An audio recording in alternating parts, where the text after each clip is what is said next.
नमस्कार दोस्तों, स्वागत है आपका अपने ही ज्योतिष तत्वांग यूट्यूब चैनल पर।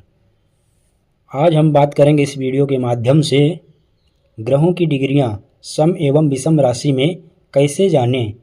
ये विषय कुंडली में विचार करने के लिए बहुत ही ज़रूरी है। जब तक हम ये नहीं जानेंगे कि किस ग्रह से कितना % हमको फल मिलता है, तब तक फल कथन करना पूर्णतः संभव नहीं है। इसलिए दोस्तों, आज इस वीडियो के माध्यम से हम जानेंगे कौन सा ग्रह हमको कितना % फल देता है। तो दोस्तों, सबसे पहले देखेंगे कि 12 राशियां होती हैं।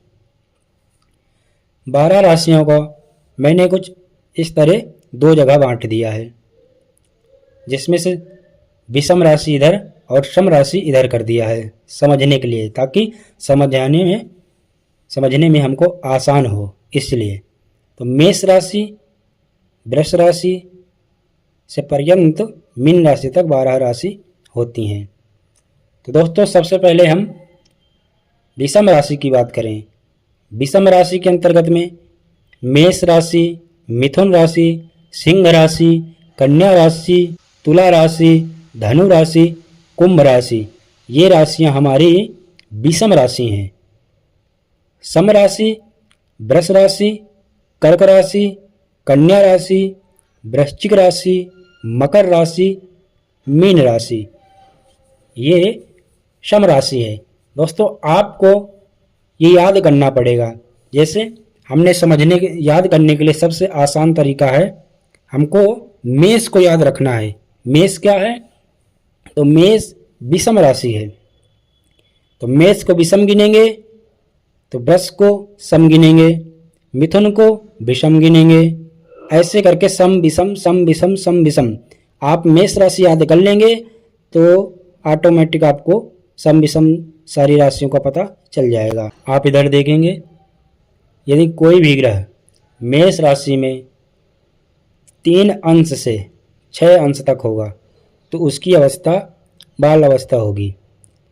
वह ग्रह 25% फल देने में सक्षम होता है। मिथुन राशि कोई भी, मतलब मेष हो, मिथुन, सिंह, कन्या, देखिए आप कोई भी ग्रह विषम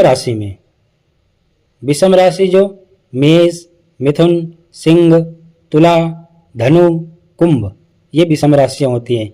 इन राशियों में कोई भी ग्रह यदि 3 से 6 अंश तक है तो उसकी अवस्था बाल अवस्था होगी। बाल अवस्था में ग्रह 25% फल दे सकता है, क्योंकि इनकी भी, ग्रहों की भी अवस्थाएं होती हैं, जैसे बाल अवस्था, किशोर अवस्था, युवा अवस्था, प्रौढ़ अवस्था, वृद्ध अवस्था और मृत अवस्था। तो कोई भी ग्रह विषम राशि में 3 से 6 अंश तक होगा तो वह बाल अवस्था होता है। अब बाल अवस्था में उस स्थिति में वो 25% फल देने में सक्षम होता है। वही कोई ग्रह विषम ही राशि में 7 से 12 अंश तक होगा तो उसकी किशोर अवस्था होगी। अब किशोर अवस्था में कोई भी ग्रह 50% फल देने में सक्षम होता है। विषम राशि के अंतर्गत कोई भी ग्रह 13 से 18 अंश में होगा तो वो युवा अवस्था में होता है। उस समय वो 100% फल देने में सक्षम होता है, पूरा 100% फल देता है। कोई भी ग्रह 19 से 24 अंश तक विषम राशि में होगा तो प्रौढ़ अवस्था में होता है। ऐसी स्थिति में वो 50% फल देने में सक्षम होता है। कोई भी ग्रह 25 से 28 अंश तक होगा विषम राशि में तो वह वृद्ध अवस्था होती है उसकी। अब वृद्ध अवस्था में वो 25% ही फल जातक को दे पाता है। कोई ग्रह विषम राशि में या फिर सम राशि में, किसी भी राशि में 0 अंश का 0, 1, 2, 29 और 30 इन अंशों का होगा, इन डिग्रियों का होगा तो वह ग्रह मृत अवस्था में हो जाता है और ऐसी स्थिति में वह 0% फल देता है, एक भी फल वो देने में सक्षम नहीं होता। वही सम राशियों की बात करें तो सम राशि का इसका उल्टा हो जाएगा। जैसे पहले बाल, किशोर, युवा, प्रौढ़, वृद्ध, मृत अवस्था ऐसी आई थी, लेकिन सम राशि के अंतर्गत यहाँ से शुरू होगा। जैसे वृद्ध अवस्था, प्रौढ़ अवस्था, ऐसे हम समझते हैं सम राशि के बारे में। सम राशि में कोई भी ग्रह 3 से 6 अंश तक बैठा होगा तो उसकी वृद्ध अवस्था होगी। ये देखिए इधर से उल्टा होगा, ये उल्टा जाएगा तो उसकी वृद्ध अवस्था हो जाएगी। ऐसी स्थिति में वह 25% फल देने में सक्षम होता है। 7 से 12 अंश के बीच में होगा तो प्रौढ़ अवस्था हो जाती है। ऐसे में वो 50% फल देने में सक्षम होता है। सम राशि में कोई भी ग्रह 13 से 18 अंश का होगा तो उसकी अवस्था युवा अवस्था होती है। ऐसे में वह अपना पूरा 100% फल देने में सक्षम रहता है, पूर्ण बलवान होता है। कोई भी ग्रह सम राशि में 19 से 24 अंश का होगा तो वो ऐसे में उसकी किशोर अवस्था होती है, जिसमें से 50% फल देने में सक्षम होते हैं। वही बात करें 25 से यदि 28 अंश में कोई ग्रह है तो ऐसे में उसकी बाल अवस्था हो जाएगी। सम राशि के अंतर्गत उसकी बाल अवस्था हो जाएगी, जिसमें से 25% फल देने में वह ग्रह सक्षम होगा। ऐसे जैसे इधर आपने देखा 0, 1, 2, 29, 30, ऐसे इधर देखे 0, 1, 2, 29, 30। इन अंशों का सम राशि में हो या विषम राशि में हो वह फल देने में सक्षम नहीं होता, 0% फल देता है। उसके अंदर इतनी क्षमता नहीं होती जो जातक को किसी भी प्रकार का फल दे सके। आइए इसको हम प्रैक्टिकल में समझते हैं। जैसे यहाँ पर मान लो सूर्य विराजमान है। यदि सूर्य इसमें सम राशि के हैं